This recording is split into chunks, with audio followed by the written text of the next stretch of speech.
મિત્રો વાત કરવી છે ફૂલ એડર વિશે। તો પહેલા સમજીએ કે ફૂલ એડર કેટલા હાફ એડર નું યુઝ કરીને બનાવવામાં આવે છે। તો પહેલો ઇમ્પોર્ટન્ટ એમસીક્યુ છે કે ફૂલ એડર માટે બે હાફ એડર ની જરૂર પડે, ડાયરેક્ટ ફૂલ એડર સર્કિટ બનતી નથી મિત્રો। હવે ફૂલ એડર ની અંદર ઇનપુટ્સ કેટલા હોય છે? તો ત્રણ ઇનપુટ હોય છે, એ બી અને સી ઇન, અને આઉટપુટ કેટલા હોય છે? બે, સમ અને કેરી આઉટ।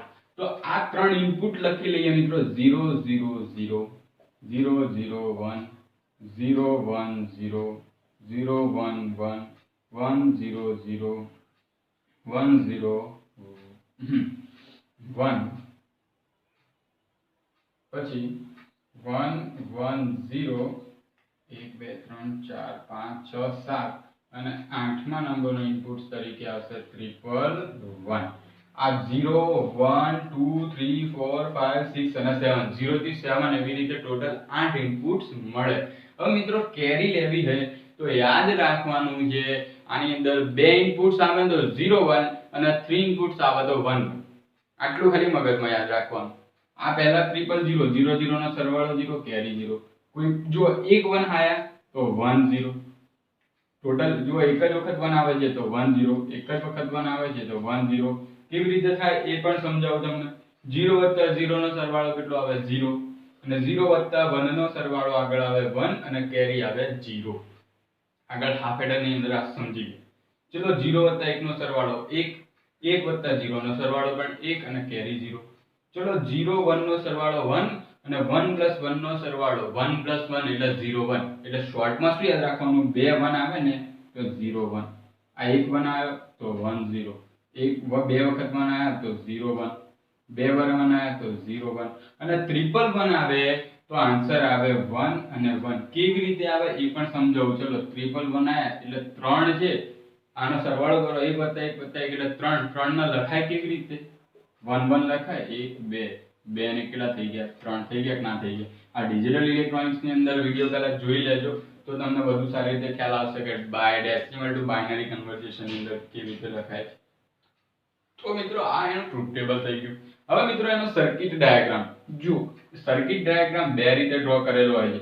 ઘણા સર્કિટ ડાયાગ્રામ આ રીતે સીધા જ 3 ઇનપુટ્સ બતાવ્યા હોય છે, પરંતુ મોસ્ટ ઓફ કેસ ની અંદર બે ઇનપુટ્સ નો યુઝ કરી અને તમને આઉટપુટ જનરેટ કરવામાં આવે છે। તો આપણે બે હાફ એડર નો યુઝ કરીને જ બનાવવાનો પ્રયત્ન કરીશું।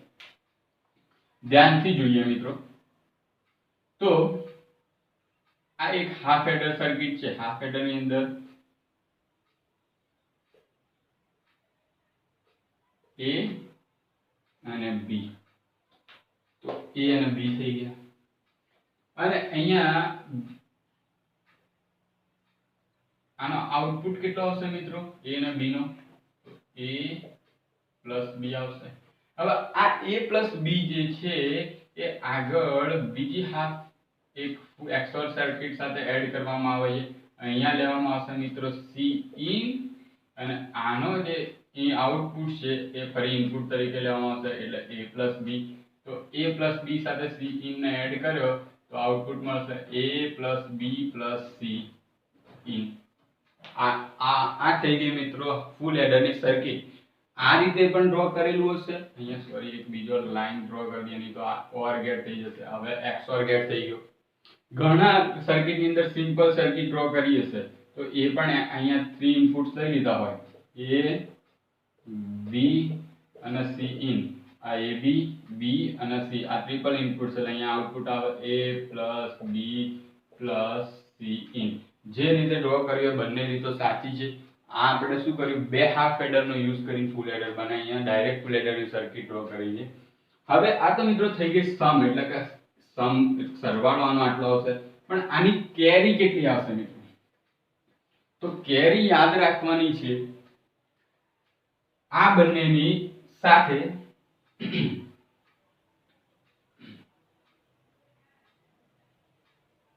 આની કેરી આવી રીતે લઈ શકીએ મિત્રો। A અને B ની એક અલગથી લાઈન ડ્રો કરી દો। આ AB ગુણાકાર થઈ ગયો। અહીંયા B અને C ની અલગથી લાઈન ડ્રો કરી દો, તો આ થઈ ગઈ BC નો એન્ડ ગેટ, B અને C ઇન છે તો B C ઇન નો ગેટ, અને ત્રીજો આગળ A અને C, અહીંયા લઈ લઈએ A અને C, આ AC, અને પછી આ ત્રણનો OR ગેટ સરવાળો કરી દઈએ મિત્રો. આ સરવાળા માટે OR ગેટ આવે. હા, તો આઉટપુટ મળે છે કેરીનો AB વત્તા BC ઇન વત્તા C ઇન અને AB BC ને AC. ઇન શોર્ટ આઉટપુટ શું મળે? AB BC અને AC. કેરીમાં ત્રણનો સરવાળો થાય A વત્તા B વત્તા C. જુઓ હાફ એડર ની અંદર ફરીથી જોઈ લઈએ તો હાફ એડર ની અંદર આઉટપુટ શું મળતો હતો? તો હાફ એડર ની અંદર આઉટપુટ મળતો હતો A plus B રાઉન્ડ, મતલબ A XOR B, અને કેરી શું મળતી હતી? આ સમ મળતો હતો અને કેરી મળતી હતી AB, ફક્ત AB નો ગુણાકાર થતો.